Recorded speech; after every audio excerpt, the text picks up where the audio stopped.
Olá, queridos irmãos e irmãs, sejam bem-vindos ao nosso canal e à reflexão diária de hoje, dia 14 de fevereiro, segunda-feira, dia de São Cirilo e São Metódio. São Cirilo, monge, e São Metódio, bispo, eram irmãos. Fizeram grande missão junto ao povo eslavo, traduzindo a Bíblia e a liturgia na língua eslava. Assim o povo compreendia e participava melhor, ouvindo a palavra e celebrando a fé na Eucaristia. Mas, por causa dessa iniciativa, tiveram resistências. Porém, o Papa Adriano II os apoiou nessa iniciativa, que eles ajudem a Igreja a caminhar decidida na história do mundo.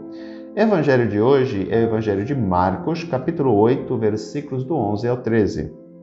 Naquele tempo, os fariseus vieram e começaram a discutir com Jesus.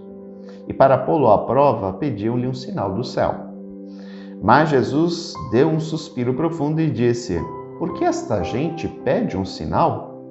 Em verdade vos digo, a esta gente não será dado nenhum sinal. E deixando-os, Jesus entrou de novo na barca e se dirigiu para a outra margem. Chama a atenção a atitude dos fariseus. Por quê? Ora, eles não aceitavam Jesus como o Messias. Entretanto, Jesus realizava prodígios e sinais dignos de um Messias, porque ele era o Messias. Então, por que este não reconhecimento? Porque Jesus nasceu na periferia. Ele era pobre, a família era pobre. Ele vivia numa aldeia pobre. Nazaré era uma aldeiazinha pequenininha. Depois que ele inicia sua vida pública, ele vai morar em Cafarnaum, que era pior ainda, porque era uma cidade pagã.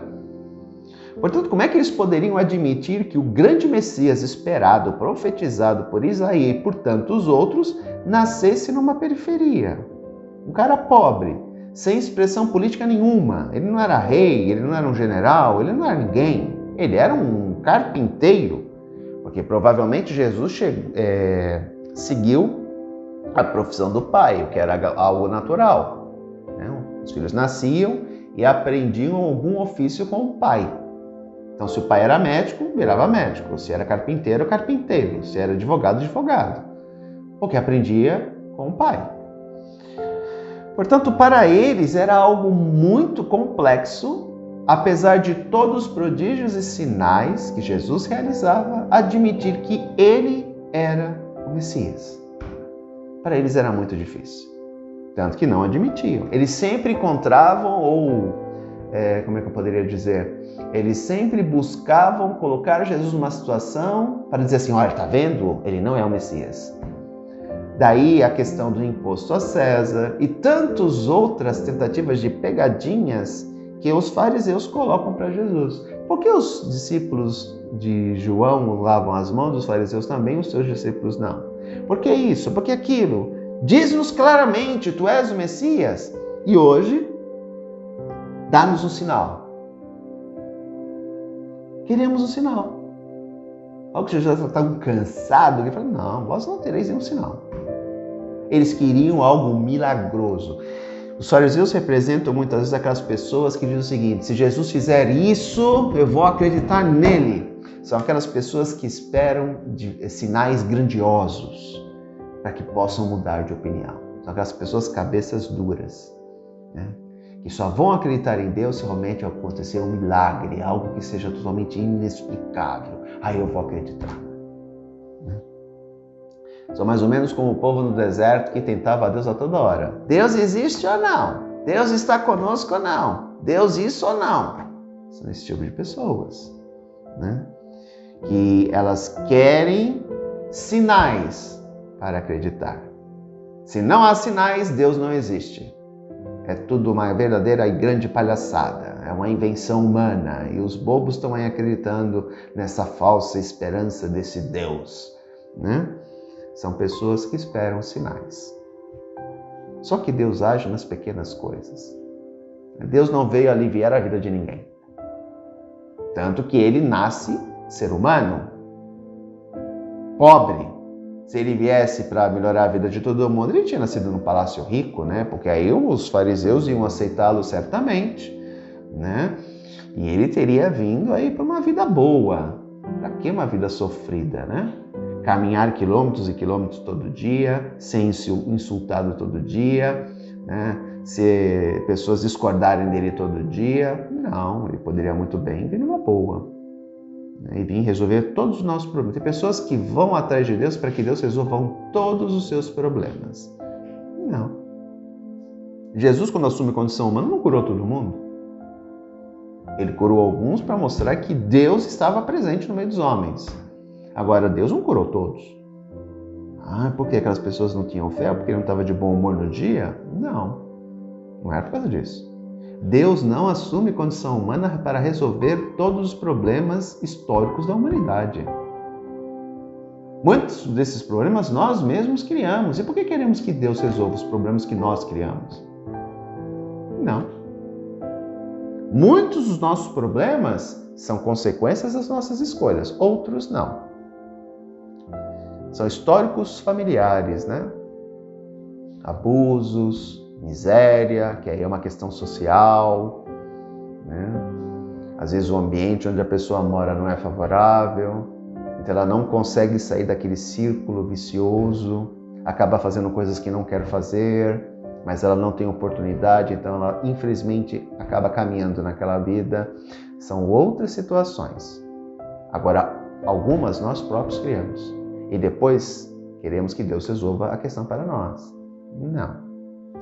Nós temos que ter consciência que as nossas ações afetam a nossa própria vida e a vida das pessoas que estão ao nosso redor. Por isso, temos que aprender a agir de maneira menos impulsiva, a parar e refletir. Se eu fizer isso, se eu falar isso, quais serão as consequências na minha vida ou na vida das pessoas que estão à minha volta? Quais serão? Se nós refletíssemos antes de agirmos, a vida seria outra, a sociedade seria outra. O problema é que hoje as pessoas acham que podem fazer o que querem. Esqueceram que vivemos em sociedade. Quando vivemos em sociedade, não fazemos tudo o que queremos. Eu não posso andar pelado no meio da rua. Eu não posso sair xingando todo mundo. Muitas vezes tem vontade? Tem, lógico, eu sou ser humano como vocês são. Mas eu vivo em sociedade. Eu não posso fazer o que eu quero. Não. Se eu pudesse viver no meio do mato. Não posso. Tenho as minhas obrigações, tenho a minha missão. Então não posso fazer isso. Então temos que entender que a partir do momento que escolhemos viver em sociedade, há normas, há regras que temos que seguir para um bom convívio com o outro. Agora, tem pessoas que acham que elas podem fazer o que querem. Então eu faço porque as pessoas vão ter que me aceitar do jeito que eu sou. As coisas não são bem assim, né? A gente tem que tomar um certo cuidado com isso. Tem gente que faz da liberdade, na verdade, uma libertinagem. Eu tenho liberdade. Sim, você tem certa liberdade. Nós não temos liberdade. Total não. Total não. Então temos que tomar muito cuidado com esse tipo de postura. Eu tenho que entender que para viver em sociedade, eu tenho que abrir mão de certas coisas. E que eu não posso fazer o que eu quero. Porque muitas vezes aquilo que eu quero pode prejudicar outras pessoas. Então eu não posso só pensar em mim mesmo. Eu tenho que pensar no outro.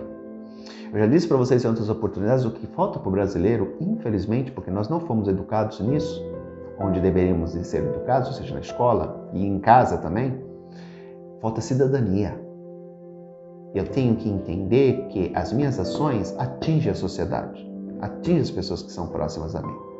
Que eu jogar lixo na rua vai contribuir para que as bocas de lobo fiquem saturadas e ocorram enchentes.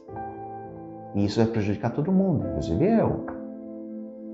Ou seja, tudo aquilo que eu faço que prejudica a sociedade se volta contra mim. Se eu vou numa parque de alimentação, numa coisa de alimentação, numa praça de alimentação, num shopping, não custa nada pegar o meu lixinho e jogar no lixo. E não deixar lá. Para que o funcionário do shopping tenha que fazer, ou então outra pessoa que queira sentar na mesa tenha que fazer. Não, o lixo não é meu, não fui eu que produzi, eu que tenho que dar conta. Eu achei fantástico, pena que o brasileiro não aprende isso. Os japoneses na Copa do Mundo do Brasil. Todos os jogos que os japoneses estavam, eles recolhiam o seu próprio lixo no final do jogo. Isso é lição de cidadania. Por que não aprendemos isso? Eu já contei, encerro aqui uma vez para vocês, eu estava indo no shopping pagar uma conta, né? E tinha uma moça bem na minha frente, acho que ela estava uns 3 metros na minha frente. Faltava acho que 1,5 metro, tinha um cesto de lixo, ela estava chupando um sorvete. Ela pegou o palito com o papel, né, que envoltava o sorvete, em vez de segurar e dar mais 4 passos para poder jogar na lixeira, ela jogou no lixo. Ou no lixo, ela jogou no chão, na rua. Eu entenderia isso, na pior das hipóteses, eu não faria isso, mas eu até entenderia isso se não tivesse lixeira. Né? Mas tinha uma lixeira a 1,5 metro dela. Como é que a criatura pega e joga no chão, na rua, em vez de jogar? Falta cidadania. Em nome da liberdade, praticamos a libertinagem e esquecemos que vivemos em sociedade. E isso tem causado grande dano a todos nós. Está na hora de nós acordarmos. Um grande abraço, até amanhã, se Deus quiser. Tchau!